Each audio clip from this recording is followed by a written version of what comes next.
안녕하십니까. 신의 한수의 신혜식입니다. 경제가 참 어렵습니다. 일자리는 창출이 돼야 되는데 기업들이 어렵다 보니까 일자리가 많이 창출되지 않고 있습니다. 게다가 대기업마저도 어려운 부분이 많이 보이는데요. 특히나 롯데가 그룹의 분쟁이 상당히 경제에 큰 악영향을 주지 않을까 걱정이 되는 부분이 많습니다. 이와 관련해서 미디어워치 김지룡 대표님과 이야기 나눠보겠습니다. 안녕하십니까? 네, 안녕하세요. 어제도 저희가 이야기를 나눴는데 네. 롯데가 분쟁 말이죠. 이게 장기화되고 있어요. 게다가 신격호 회장님까지 이미지가 안 좋아지는 부분으로 가고 있네요. 네. 그게 결국 지금 신동주 전 부회장, 네. 이분이 이제 SDJ 코퍼레이션이라는 걸 만들어 놓고 이게 이제 신동주 약자죠, SDJ. 네.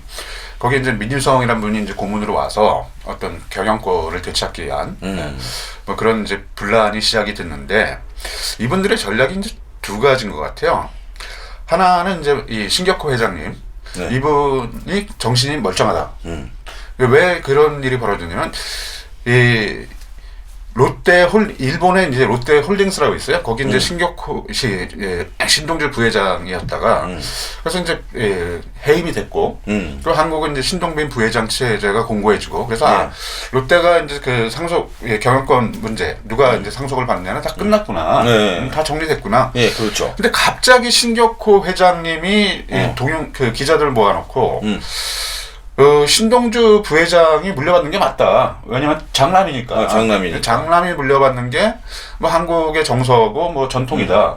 이 한마디 때문에 지금 이제 이 분란이 다 일어났어요, 진짜. 그래서 뭐냐면 이 신격호 회장님이 94살 되다 보니까 그렇게 신동주 부회장을 지원을 한 저 얘기가 본심이었냐, 아니면 뭔가 헷갈린 거냐, 아니면 본인이 무슨 얘기를 하는지도 잘 모르고 그냥 옆에서 이런 얘기 하세요 하니까 한 거 아니냐, 이제 그런 의혹들이 나오니까. 왜냐면 신격호 회장님이 그 전에도 뭐냐면은 뭐 알츠하이머 약을 좀 복용한다는 얘기도 있었고, 맞아요. 그 옥상을 배회하다가 뭐 종업원이 발견해서 모시고 갔다는 얘기도 있고, 그래서 그런 얘기가 떠돌기 때문에. 저게 아마 본심이 아닐 것이다. 내지는 뭐 얼떨결에 한 말일 수도 있다. 이렇게 나오니까 아니다. 신격호 회장님 정정하시다. 그리고 정정하신 분이 한 얘기니까 이 얘기가 맞다. 그게 이제 제 첫 번째 전략인 것 같은데 이 신격호 총괄 회장님 관련된 얘기는 좀 박주신하고 비슷한 면이 있습니다. 왜 박주신하고 비슷한지 좀 이따 말씀드리기로 하고. 그래서 이 신격호 회장님이 어떤 형제간의 분란을 뭐 만들게 되고 그리고 뭔가 하여튼 이상하니까 그 동생인 신정숙 씨라고 계세요. 이분은 이제 78살 정도 되셨는데 이분이 작년 연말에 성년 후견인을 신청을 했습니다. 그러니까 이 미성년자 같은 경우는 자기가 법률 행위를 못 하잖아요. 아직 어리니까. 그러니까 부모 같은 이제 후견인들이 이제 대행을 해주는데 그 전에는 뭐 그런 일이 별로 없었지만 이제 고령화 사회가 되면서 나이 드신 분들이 사실 그 사기꾼들이 제일 많이 노리는 게 나이 드신 분들이잖아요. 맞아요. 전화 사기도 그렇고. 진짜 어르신들이요. 나이가 들면 과거에 총명함이 좀 떨어지는 건 사실이에요. 멀쩡하신 것 같은데 총기가 떨어지다 보니까 말씀하신 대로 보이스피싱에 갑자기 울컥해서 당하기도 하고 말이죠. 뭐 그러다가 진짜 뭐 자기 내 재산 뭐 엉뚱한 사람한테 뭐 다 상속하겠다 뭐 그런 유언장 쓸 수도 있어요. 그런 제가 그런 사기꾼 알아요. 나이는 한 60 됐는데요. 70대 할머니들만 막 꼬셔요. 70대 할머니들 약간 후반 뭐 정신 오락가락 하잖아요.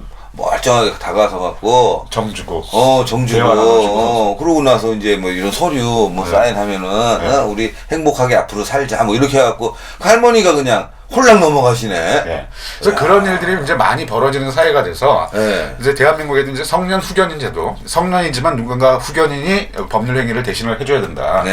이제 근데 뭐 이 사람 정신이 오락하니까 내가 할게요를 뭐 마음대로 할 수는 없으니까 이제 재판을 합니다. 그래서 이제 재판관이 볼 때 이분은 성년 후견인이 있어야 되겠다. 그렇게 판결을 내리면 이제 그때부터 이제 후견인이 법률적 행위를 대신을 하는 건데 이 신정숙 씨가 보다 못해서 이 형제간의 분란이 일어나는 거. 그러니까 본인에게는 조카들이죠. 그것도 이상한데 진짜 자기 오빠가 자꾸 오르락내리락 하니까 맞아요. 오빠가 어떤 그 자기 혼자서 독자적으로 뭔가 할 수 있는 거 아닌 것 같으니까 내가 성년 후견인을 하겠다. 이렇게 해서 재판을 신청을 했어요. 작년 12월 18일 날. 네. 그리고 이제 올해 이제 2월 3일 이제 첫 심리가 열렸습니다. 네. 근데 이제 심리에서 이제 뭐 바로 결정되는 거 아니고 뭐 몇 번 심리를 거칠 텐데 이제 첫 번째 심리가 열렸는데 어떤 일이 벌어졌는지는 저희는 모릅니다. 왜냐하면 이게 재판이 비공개로 됐기 때문에 왜냐하면은 정말로 뭐 문제가 있다는 건 굉장한 사생활 침해죠. 그렇죠. 그게 대중한테 알려진다는 거는. 근데 이 재판에 그래서 어떤 일이 벌어지는지 모르겠는데 그거를 이제 듣고 있었던 사람은 변호사하고 이제 판사 분이 없겠죠. 근데 양측 변호사들의 주장이 틀려요. 그러니까 롯데 측 변호사단에서는 신총괄 회장님이 질문에 뭐 대답을 제대로 못하거나 아니면은 뭐 다시 한번 뭐 질문해 주세요 하고 뭐 재질문을 요청을 한다든가 그리고 답변하다가 너무너무 지쳐서 휠체어를 타고 나가셨다고 합니다. 네. 나이 드신 분이. 그래서 이게 이제 롯데 측 변호사 측의 주장인데 반대로 이제 SDJ 측 변호사들도 있겠죠. 이분이 이제 심수창이라는 분인데 이분이 이제 끝나는데 소규모 기자회견을 열어갖고 신총괄 회장의 정신 건강 상태가 50대랑 같다. 그러면서 이제 조치훈 저기 그 기사죠. 하고 이제 바둑두는 동영상도 공개하고 그래서 이런 식으로 아주 멀쩡하다는 걸 알기 위해서 동영상을 자꾸 이제 내보내고 하는데 그래서 제가 박주신 했다는 거예요. 아니 정말로 50대의 정신 상태나 건강 상태를 갖고 있다면 기자회견 한번 하면 되잖아요. 그러니까 기자들 몇백 명 모아놓고 맞아. 질문 받고 그러면 거기서 질문을 뭐 한 2시간만 주고받아도 30분만 해도 알아요. 그냥 신격호 회장님이 아직 정정하시구나. 그럼 딱 아는데 왜 기자회견을 안 하고 한 번만 하면 되는데 박주신처럼 한 번만 오면 되는데 그러니까 그냥 안 와서 지금 뭐 재판 이제 또 2심도 가야 되고 또 이제 시민운동 벌어져야 되고 이런 거 아닙니까? 그러니까 이 신격호 회장님도 마찬가지로 신동주 측 부회장 측에서 정말 자신 있으면 기자회견 한번 하자 이거죠. 그러니까 말끔하게 정리될 거고 그러면 신격호 회장님의 뜻은 신동주 부회장 쪽에 무게가 쏠려 있구나. 물론 그렇다고 해서 바로 이제 회장이 경영권이 바뀌는 건 아니에요. 왜냐면 신격호 회장 개인 회사는 아니기 때문에 롯데가 이미 그렇죠. 뭐 주주들도 있고 뭐 거기 이사들도 있을 거고. 그럼요. 뭐 이사회도 열어야 되고 뭐 주총회도 열고 뭐 이런 복잡한 절차가 있겠지만 그래서 이 대한민국의 경제의 어떤 산 증인의 한 분인 뭐 신격호 회장님이 신동주 회장이 더 적합하다. 그러면 뭐 그에 따른 어떤 경영자로서가 뭔가 우리는 잘 모르지만 뛰어난 점이 있으니까 저렇겠구나. 뭐 그러면서 정리가 되지 않겠어요? 근데 안 하고 계속. 그리고 나서 이제 이 성년 후견인 재판이 또 언제 끝날지 알 수 없는데 정말 재판이란 건 저도 하는데요. 지겨워지죠.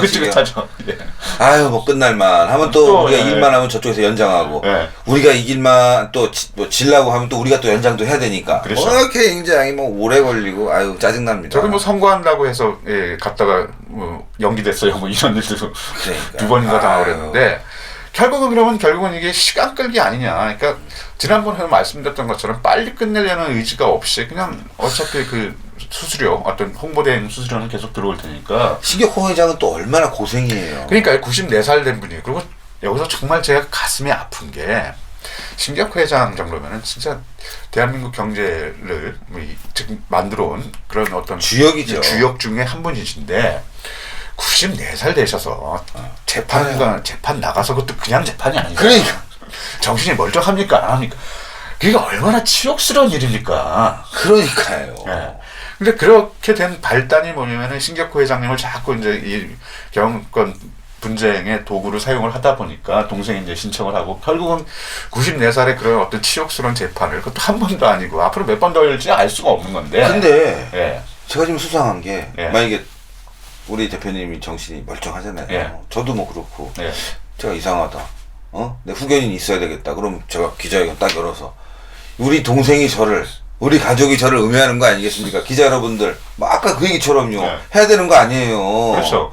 지금 제가 봤을 때는요, 신격호 회장이 뭐 여러 가지 지금 몸도 안 좋고 몸이 안 좋다 보면 또 정신도 조금 약간 오락가락할 수 있잖아요. 아니 젊은 사람처럼 다 어떻게 기억을 하겠어요. 그런데 문제가 일부 있는 것 같은데 이쪽이 아무것 문제가 없다라고 계속 얘기를 한다면 말한 대로 이렇게 하면 되는 일을 참 이러다가 말년에 참 신격호 회장님의 이 이미지가 훼손되지 않을까 걱정됩니다. 더군다나 이게 개인 사생활, 정말 중요한 사생활, 정말 그 정신이 뭐 자기 온정신이 아니라면 정말 숨기고 싶은 건데 그럼 재판도 조용히 해야 되거든요. 그래서 비공개로 하는 건데 이 SDH 변호사들은 그러니까 그 뭐 민주성금 포함해서 자꾸 재판 내용을 이 언론에다 알리고 한단 말이야. 기자간담회도 열고 또 뭐 거기서 동영상도 내보내고. 그래서 이거는 정말 신격호 회장의 인권을 위해서도 이러면 안 되는데. 그렇죠. 이럴 때 인권이 있어야 돼요. 근데 이제 뭐 기자회견을 안 여는 게 결국 자신이 없으니까 안 여는 건데 그래서 대안을 하나 더 만들어 놓은 것 같아요. 이 일본에 그 롯데 홀딩스라고 있습니다. 여기서 예. 이제 그 한국의 롯데 계열사들의 지분들 상당히 많이 갖고 있는데 그 롯데 홀딩스 내에 종업원 지주회라고 있어요. 예. 그러니까 우리 사주를 갖고 있는 사람들인 거죠. 근데 그 지분 비율이 상당하다고 합니다. 한 10몇 % 된다고 해요. 예. 그게 굉장하네요. 어떤 캐스팅 보트, 그러니까 롯데 홀딩스가 한국의 뭐 주주니까, 굉장히 큰 대주주니까, 뭐 이 경영권 승계에 굉장히 큰 중요한 의사결정을 내릴 텐데 거기에 이제 캐스팅 보트를 쥐고 있는 게 이제 종업원 지주회인데 여기를 회유를 하려고 그래서 얼마 전에 이제 전 뉴스 보다가 깜짝 놀랐는데 저도 봤어요. 본인이 신동주 부회장이 내가 회장이 되면 당신들한테 종업원 지주회 그 어떤 거기 종업원들이죠 25억 정도 주겠다. 20억 나눠주겠다. 이거 무슨 허경영이에요? 종업원 지주회에 이제 그 속한 직원들한테 이제 그 정도 되고 뭐 일반 직원들도 한 1, 2억 정도 나눠준다고 했어요. 내가 회장이 되면. 근데 이런 일들이 대한민국에서도 몇 번 있었잖아요. 뭐 공기업 같은데 맞아요. 대표 임명하면은 노조들이 반발하잖아요. 출근 저재 투쟁하고. 그럼 그때 뭐냐면은 제대로 된 경영자라면 뭐 노조가 잘못한 거니까 뭐 경영을 하지도 않았는데 이 사람은 뭐 문제가 있으니까 안 돼요. 이러고 반대하면은 그럼 밀고 나가야 되는데. 그렇죠. 근데 대부분이 타협을 했죠.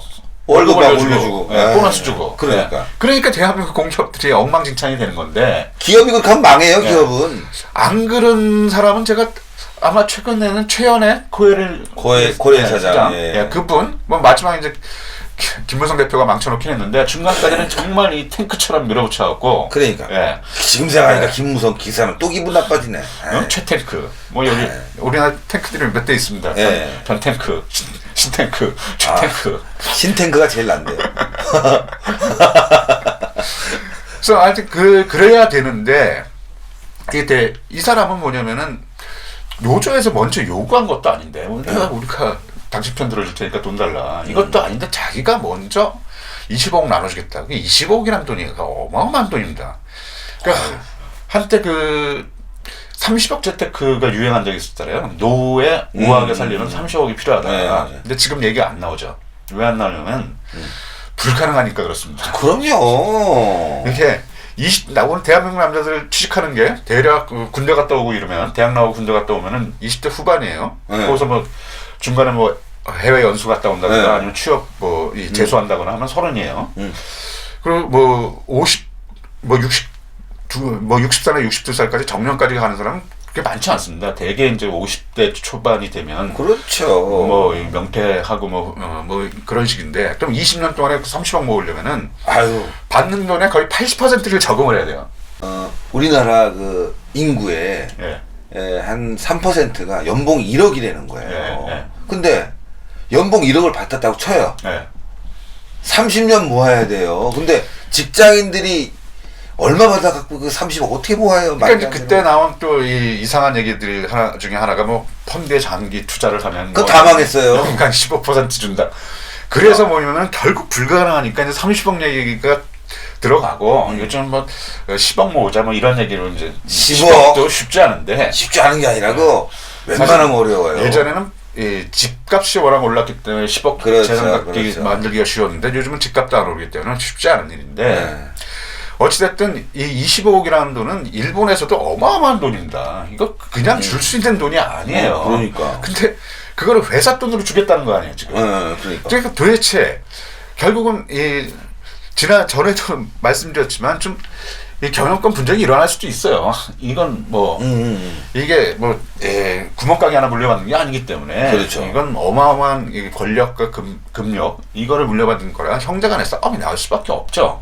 일부 다소가 그런데 그러더라도 좀 품격 있게 싸우자. 그럼요. 비전을 제시하고 내가 롯데를 이끌게 되면 이렇게 가겠다. 그래서 회사를 성장시키고 회사가 성장한 만큼 당신들한테도 복지 뭐 혜택을 주겠다. 예, 맞아요. 뭐 이렇게 가야 되는데 이건 무슨 무상복지도 아니고 내가 배짱이 되면 20억씩 나눠주겠다. 이거 무상복지랑 뭐가 다릅니까? 근데 아까 난 허경영인 줄 알았어요. 20억 나눠주고 뭐 제가 회장 되면은 뭐 몇 억 주고 뭐 그렇게 해서는 되는 게 아니죠. 허경영도 20억 얘기를 안 했어. 집 한 채 좀. 그런가? 맞아. 집 한 채면은 한 3억? 4억. 네. 그러니까 수도권을 뭐 좀 제외한다면 그 정도죠. 그래서 이런 식으로 정말 종업원을 돈으로 회사 돈으로 회유를 해서 또 자기 돈도 아니고 내가 배당이 되면 회사 돈을 주겠다. 이런 식의 발상을 하는 분이 과연 회장이 되더라도 제대로 기업을 운영해 나갈 수 있을지 좀 의문이 듭니다. 저는 그 전까지는 제가 뭐 신동빈 회장을 알겠어요. 신동빈 부회장을 알겠어요. 그리고 그분들이 어떤 경영 철학을 갖고 있는지 그런 것까지는 자세히 몰랐는데 이거 한 건물만 보더라도 이 부분이 경영자로서 뭔가 좀 문제가 있는 거 아닌가. 우리나라 공기업들 보세요. 저희 노조 자기 출근 저지 투쟁한다고 올려주고. 그런데 경영 상태가 좋아질 리가 없잖아요. 당연하죠. 적자만 쌓이죠. 롯데도 뭐 그런 식으로 하겠다는 건데 정말 좀 꼼수 그냥 그만두고 그러니까 94세 된 아버님 정신 멀쩡하다 언론 플레이 하는 거 정말 멀쩡하면 기자회견 한번 하시고 그리고 정말 내가 회장이 되면 이렇게 이끌겠다가 먼저 나와야지 20억씩 나눠주겠다 이런 꼼수를 갖고 경영권 분쟁을 한다는 것은 국민들 보기에 정말 좀 정이 떨어집니다. 그렇지 않습니까? 효도해야 됩니다. 또 애국해야 됩니다. 그런데요, 어떤 사람들은 이렇게 돈이 많아서 효도도 안 하고 있고요, 애국도 안 한다면 대한민국 어떻게 되겠습니까? 이 돈이 문제가 아니라 인간성의 문제가 있는 부분도 보이기 때문에 이 롯데가 분쟁이 국민들에게 큰 관심과 또 지탄을 받는 것 같습니다. 이 롯데가 분쟁이 하루라도 빨리 원만하게 해결되길 바라는 마음에서 신의 한 수는 이 분쟁을 계속 지켜보겠습니다. 대단히 감사합니다.